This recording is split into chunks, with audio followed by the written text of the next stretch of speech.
All right. So where are we at with Jargah Rock at the end of this 2-2 GP run? Um, a little more positive than I was when I was first starting off. You know, that first round was demoralizing in a way that I had not expected. And that is not to say that, my opponent did something that I disliked. I think I'm really happy to see Green Stompy succeeding. I was just a deck that I had completely lapsed on trying to prepare myself for, and I stumbled into a matchup that I was horrifically poorly teched for. That was just very capable of running me over. And I kind of needed perfect draws as well as perfect momentum to have a shot in hell at winning that round. And sure enough, draws didn't go as perfectly as I needed them to. Um, so unfortunate, but the loss to Green Stompy was one I was expecting. I did think I had a shot against White Black control. And you'll hear me say that at the start of the first game of I need to keep hand that does lay on the pressure pretty quickly. And I kind of sentiment I echoed over the games was I need to be applying pressure, and I proceeded to almost never put creatures into play. So if that tells you how smartly I was playing that matchup from the moment I was keeping openers, definite mistakes were made. And that's not to dismiss my opponent's skill in navigating that matchup. It is definitely a matchup where I had them under the gun in a lot of different ways. Towards the end of that game, my opponent was starting to really run light on threats in deck. Their draws were pretty much going to be dead. They did draw some very relevant cards for what was left in their deck. But even with that being said, they didn't really need to, because they had two planeswalkers unchecked and were able to just keep putting stuff in play to never lose anything to Ominous Slaughter. So, where am I at? Where am I on this deck? I think I like the fundamentals here. I think there's a lot of things that I am happy about as far as choices that I made, and some things that I'm a little pessimistic about. First thing that I'm really happy about, Sporeback Jargah feels like a real card. I was really hesitant about this card. I haven't really seen anyone playing Jargah. To my knowledge, it hasn't put up a single result in deck lists, so I was a little worried to be picking up this card thinking that it was just going to be an underperformer. And no, Sporeback Jargah felt very real, felt like a real threat. Had to be dealt with, and dealing with it was not card disadvantage for me, because I it was a situation where I effectively got to 2-for-1 my opponent, because not only did they have to exchange a card for my creature, they also had to choose a card to give back to me. And especially in situations later on where I could curate what Jargah was getting back by only having it exile a single card, it just made Jargah a much more persistent, frustrating threat to deal with. And I think I really like that basis. I think Jargah is a great card, and I will be revisiting the black green Jargah deck in the future at some point. Maybe not next month. Maybe next month. We'll see. We'll see what patch notes bring for improving this deck, perhaps. But that's a thought for next month. I'm very, very happy with Morbid Bloomer. Morbid Bloomer was a card I know I've seen a lot of hype around, particularly Stasis Bot.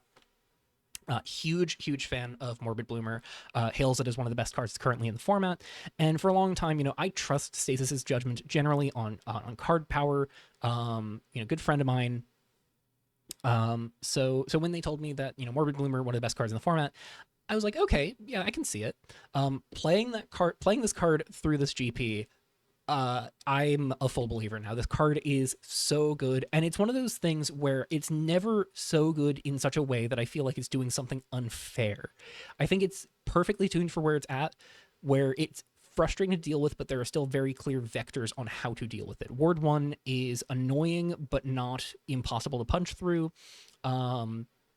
Having to pay the mana to get something back is very easy to fight around, in terms of being able to just have to make the choice of do you want to trade with this 3-1 and let them get something back, or do you want to just let this through? And how important are the things in graveyard interaction obviously shuts down Morbid Bloomer pretty quickly. And there are definitely situations where we were sitting on a Morbid Bloomer but nothing in graveyard to get back. But Bloomer felt great. Jargah felt great. Root Fossil, I'm like 50-50 on. There were times where Root Fossil felt great, and there were times where Root Fossil really let me down. I think it really is the differential on like the cases where Root Fossil actually ramped me felt great. The cases where it like fixed things on the top of my deck were great. The cases where Root Fossil even just like milled me for 3 and put a land into play, oh, I loved it every time. When Root Fossil was like kind of finicky, awkward, mill me for 3, but I don't get a land, and like I can't really afford to keep anything because I really need the land drop. Like getting mana screwed on a 24 land deck is awkward. Is very awkward, especially with the low density of fetches. But it was just something that we were kind of struggling with here and there throughout the matches. And Mana Screw is something we really don't want to suffer through because this is a deck that is very interested in flashing back Chronicle of Extinction. So, you know, one of my thoughts is maybe we want to play more Mana Dorks. One card that is on my mind, but I'm not sure if I have a perfect slot for it, is Tough Nut. Was a card recommended to me, is pretty interesting for a couple different facets. You know, I think this deck would need to be built around Tough Nut for it to be good. But Tough Nut does a couple things. It lets us filter our colors of mana, which makes the fact that we are a very black dense deck with a green splash a little bit easier because we can play a turn 1 Tough Nut off of a forest, and then, you know, still potentially have like double black on turn 2.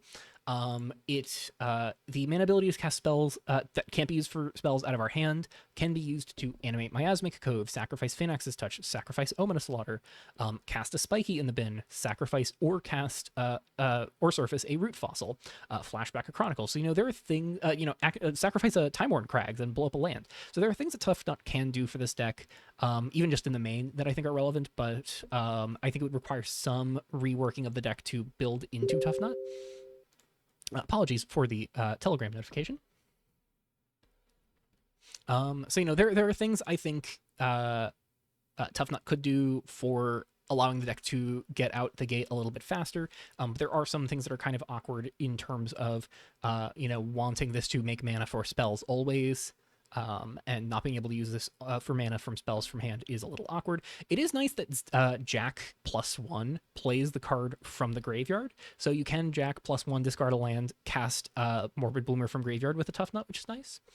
And also, you know, 1 mana 0/2 is just nice to get something small into play that just gets to like chump block maybe and save us some life points, which could be nice. Inner Ring's Pupil, I'm medium on. It felt like there were times where it was amazing and there were times where it was kind of just awful, and the distance between the ceiling and the floor was really wide. You know, there are a lot of situations where this being a 4 mana 3/3 that, you know, takes out a land in our opponent's hand and then dies, really rough, really profoundly awkward. But there were also occasions where this thing was just going to be able to chew up our opponent's board and leave them in such a horrendous spot. So, you know, Inner Ring's Pupil, I think I would maybe go down to 2, but I'm not sure. Spiky, I was also a little disappointed by. I had high hopes for Spiky, but I think Spiky is just really poorly positioned in the current meta. I think 3 toughness is a liability right now.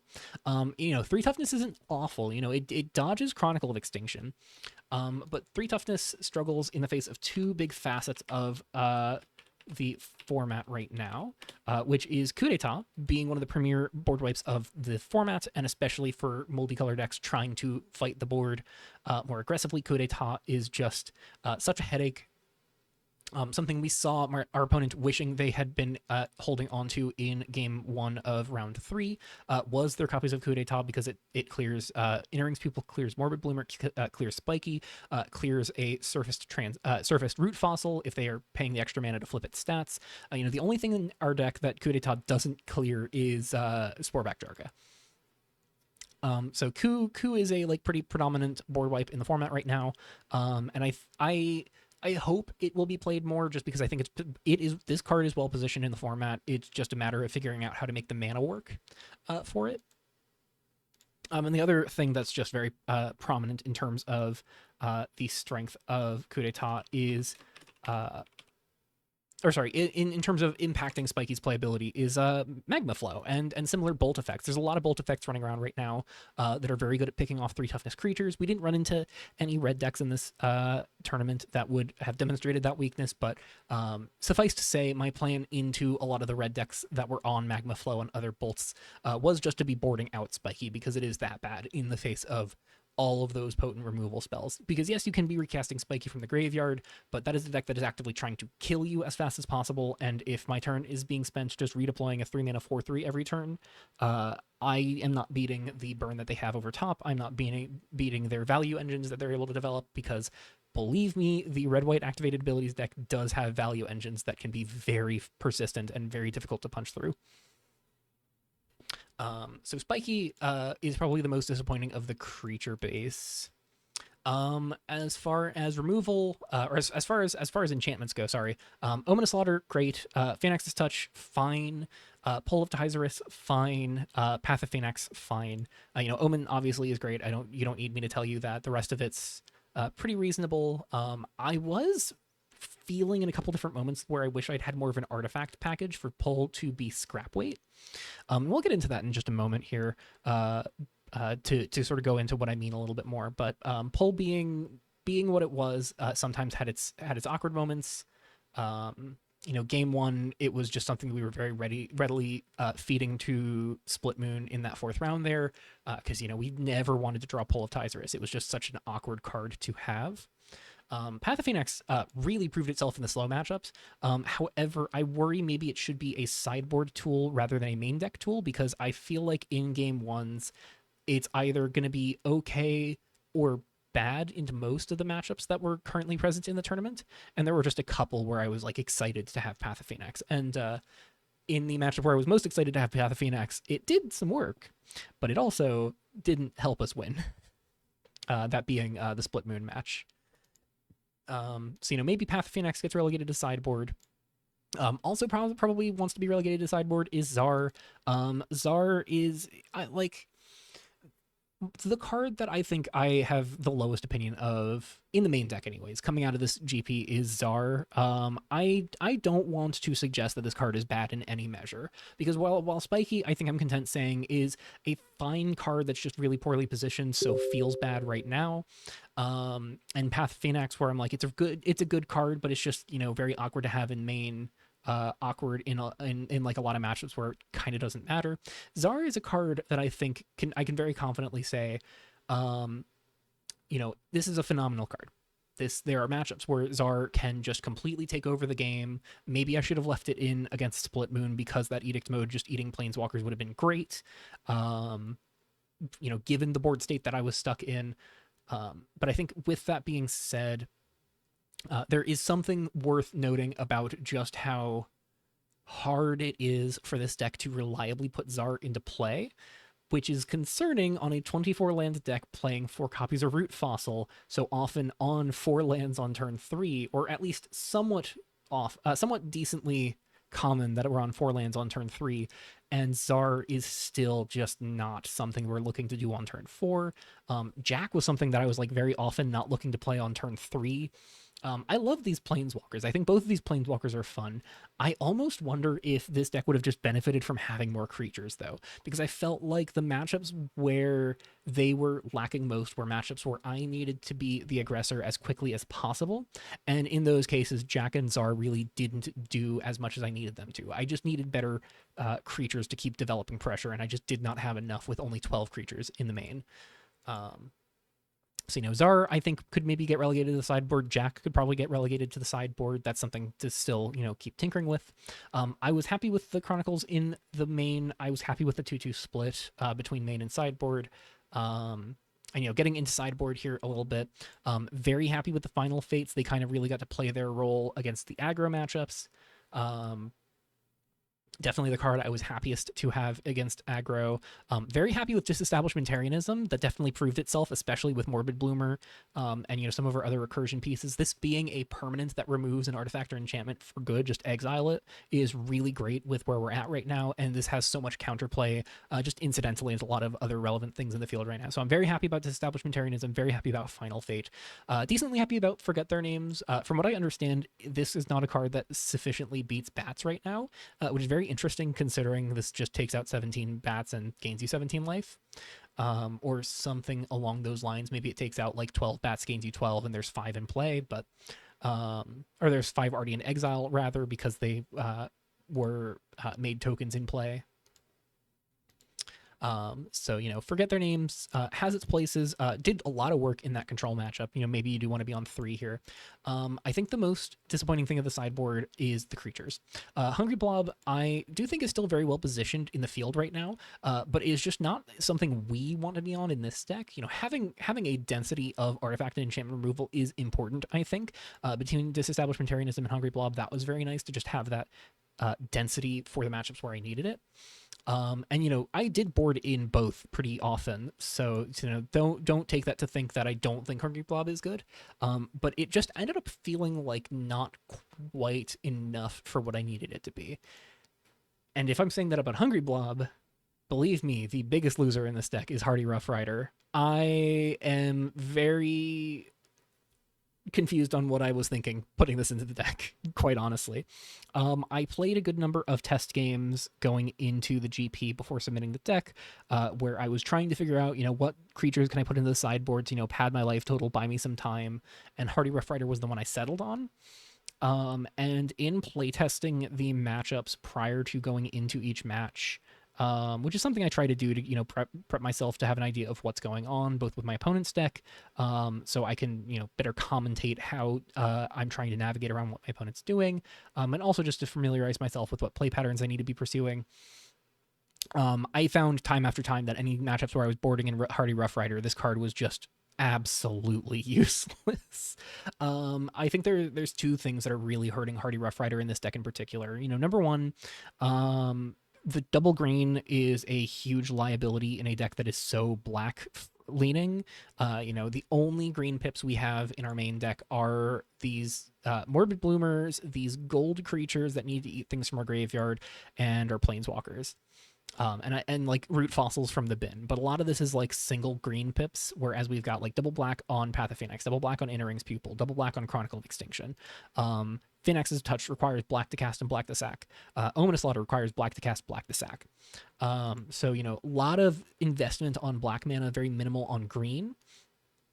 Which meant we were often fetching for, we'd have like Swamp in hand, Temple of Origins, and we would fetch our Primal Fisher to go get a swamp rather than a forest, just because, I wanted to make sure I had enough black sources where I could play, Phoenix's Touch and 2-drop, or like Phoenix's Touch, sacrifice Phoenix's Touch more reliably, and maybe that's just a matter of like bad fetching. But I think Hardy Rough Rider is just very awkward on the color pips here, but also very awkward is just it with the light number of creatures in the deck. This was very often just not going to be capable of gaining life on its leaves trigger, because it checks the toughness among creatures you control as it resolves. Wandering this from the battlefield, which I'd mentioned in the deck tech was, something I was finding myself doing in test games, is just so bad. If this is your only creature, you're wandering this for 6 mana to gain 3 life and untap your Hardy Rough Rider. It's that bad.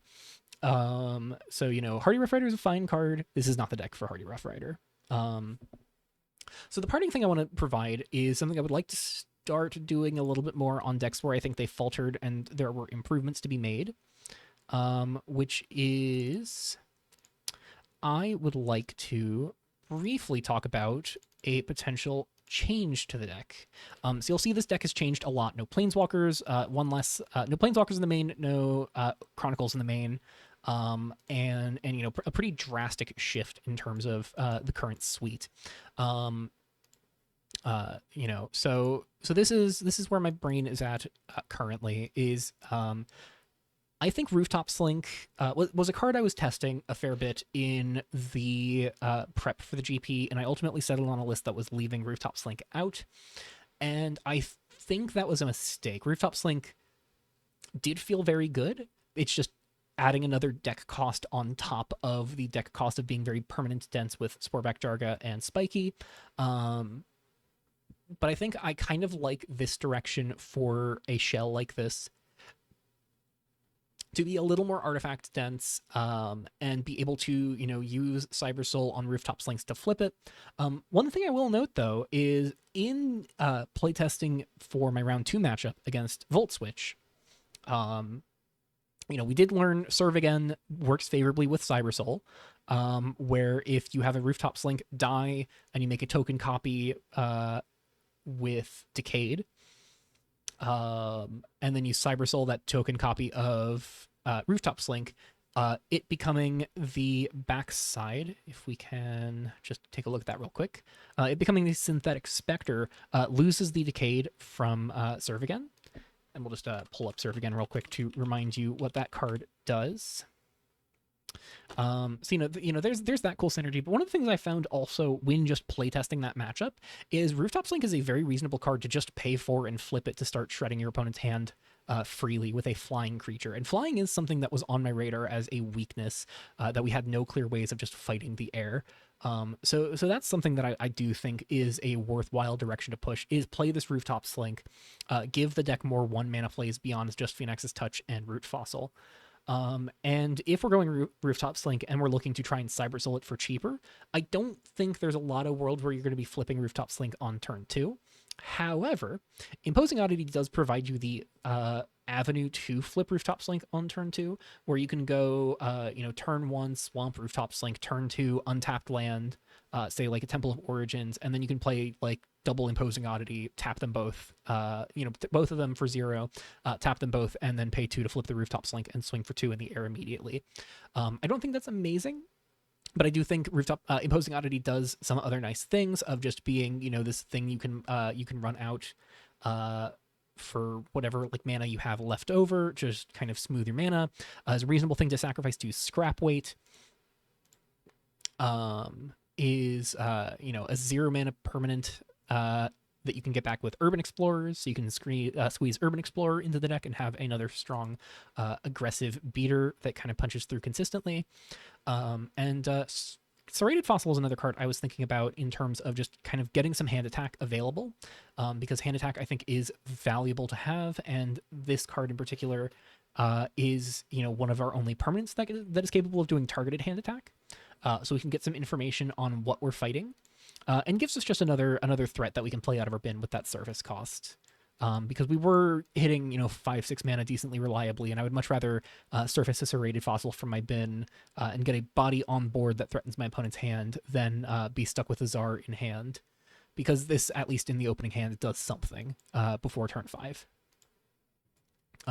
Sideboard also does contain one other card I've been thinking about a little bit, which is Pharika Snake Twined.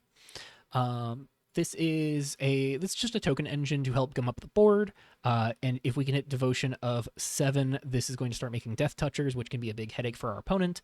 Definitely a lot of matchups where I think this could be really awkward, but there also are matchups where I think having just this like stable, steady, hard to remove token generator is worthwhile. And because we have these Phynax's Touches and Ominous Slaughters that are going to sit and play and contribute Devotion, it's not impossible that we just climb up to 7 Devotion at some point and get to start swinging Pharika sideways as a 5/5 indestructible creature, which Sporeback Jargah definitely proved the power of 5/5s in some moments this tournament. So something just kind of on my radar. Not sure if this is the deck for Pharika, but it is something I've been thinking about. So that wraps up my thoughts on this deck. I will also say Time-Worn Crags. I have a love-hate relationship with Time-Worn Crags. The matchups where it was not important, I kept getting them and getting stuck with them. The matchups where I really needed them, I was not able to really find them. Just kind of really awful luck with the Time-Worn Crags this GP. I do think this card is very good. I think this deck is a little too pip dense to really want it, but I'll just keep playtesting to see if I could still make Time-Worn Crags work in this deck. Don't take this current list as gospel for where the deck should be headed. I think there are definitely still issues with this build. 14 creatures really doesn't solve the 13 creature problem that the original GP deck had. Maybe Rooftop Slink being a fine Cyber Soul on its own means we don't bother with the Imposing Oddities. We relegate the Serrated Fossils to the sideboard, and maybe we just don't bother with the Scrap Weight after all. And we just focus on like more creatures that can just push the board consistently and reliably, while playing the resource denial or recursion game a little bit better. So that wraps up my thoughts on GP Whitecliff. I will probably be recording the finals. Can't guarantee it, but I'm looking forward to it when it does happen. And we are just over a week away from the month rolling into uh, March with the new patch. So uh, don't know any specifics about the patch that's coming, but I do know. I think I might have heard some like loose murmurs. What I do know is that it's going to be a spicy one from the few things I have heard. So very excited to see how the format shakes up in next month. Curators seem very excited to present it all, and I know I'm very excited to just play more Revolution. This format I love, and always happy to get some more games. So on that note, I will see you all in the next tournament, and I will see you all in the Revolution chat until then. Take care, everybody.